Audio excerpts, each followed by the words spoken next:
Welcome back to World Crisis Radio. Naturally, you want to keep up with all of these stories at tarpley.net and the Twitter feed, Webster G. Tarpley on Twitter. And, of course, when you go to tarpley.net, make sure you buy one of the distinguished books that are offered there. Right now, Obama, the Postmodern Coup is looking pretty good as a, what can we say, accurate forecast of what the Obama administration would do, issued about 3 years ago. A detailed section on the color revolution, the people power coup, the destabilization, the Brzezinski soft power, Joseph Nye, International Crisis Group methodology, Samantha Power, of course, part of it too. This is the basis of the foreign policy, the universal overthrow, the downfall of every nation-state in the world.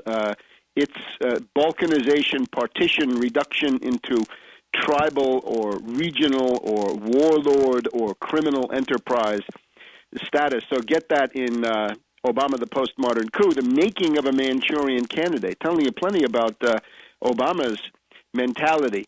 But now back to our topic A, which is this emerging strategic constellation of Saudi Arabia and Pakistan, with Russia and China not even in the background, but increasingly in the foreground.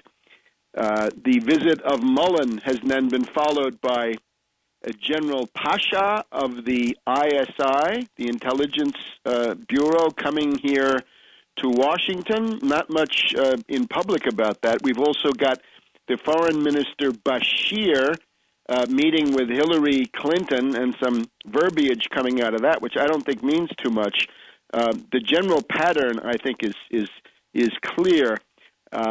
It's now a strategic combination, Saudi Arabia, Pakistan. It's a deterrent to anyone. Now, the deterrent is usually presented in the media as a deterrent against Iran, but I think even more against the United States, even more against color revolutions and similar destabilizations. That's the active attack on Saudi Arabia at this time. I know a lot of people don't like the Saudi regime. I don't like the Saudi regime either. But in this, you have to be a great realist. The big question to ask is, you see what there is, and it has its lights and shadows. They've just gotten, about $1 billion in social demands and wage increases. Right, the largesse of King Abdullah under duress has turned out to be quite substantial. The question you have to ask yourself is, what would come instead of this, right? You don't like the status quo. Great.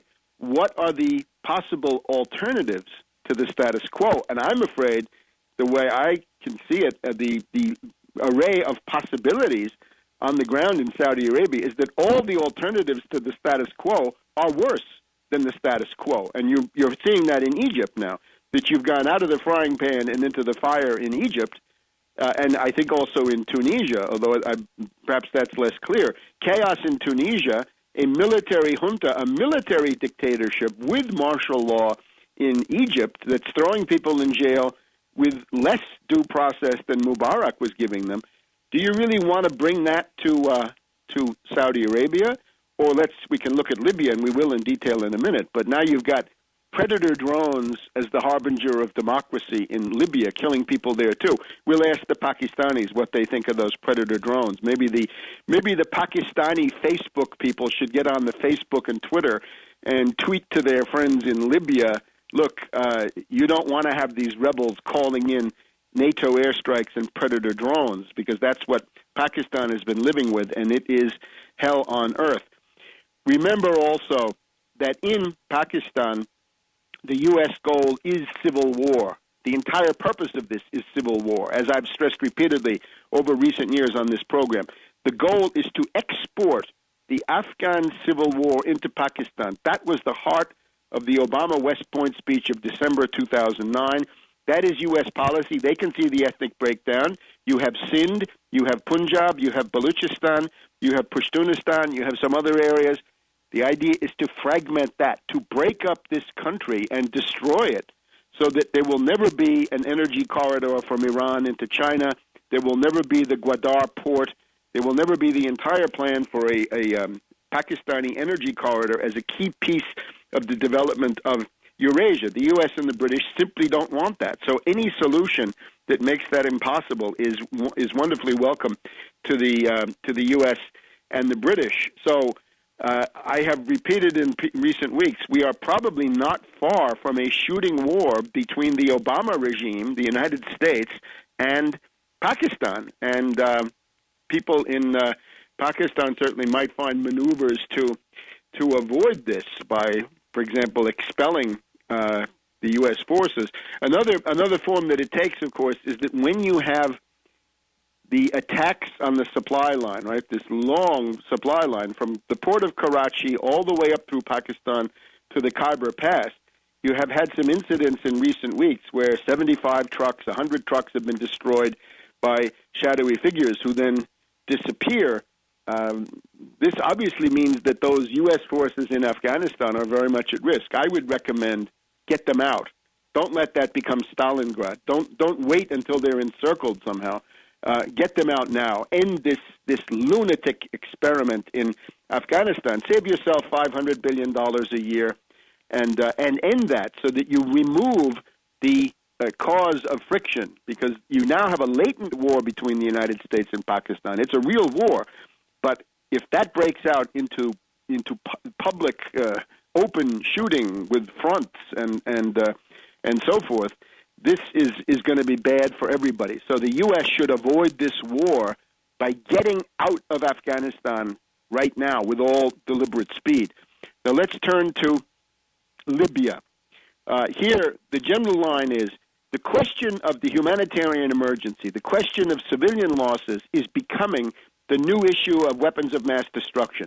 Back in 2003, Bush Cheney demagogically lied that Saddam Hussein had weapons of mass destruction. Today, the controlled media demagogically lying that the massacre of civilians, the humanitarian emergency, amounts to casus belli, the reason to go to war against Libya. So these press whores have learned absolutely nothing, or better yet, they're consciously carrying on the practices that they used back in 2003. So we're getting mission creep. For example, we're getting that in addition to the obvious presence of special forces, SAS, and other NATO commandos that have been in Libya since about the 23rd, 24th of February that we know of in large numbers. A whole boatload of them came in to Benghazi at that point. We now have the open dispatch, public, high-profile dispatch of British, French, and Italian officers. Now, this is not just SAS. This is not just special forces. What I see this is the Libyan rebels, this gaggle of terrorists and other fighters, are going to be organized in colonial regiments. In other words, those European officers, I'm sure the British ones are veterans of Belfast and all kinds of war crimes against the people of Ireland. They're going to organize them into colonial regiments with fuzzy wuzzies as the troops and the Europeans as the officers. And that's what the wonderful rebels are bringing, the rebels being stooges of imperialism. Back in a minute on World Crisis Radio.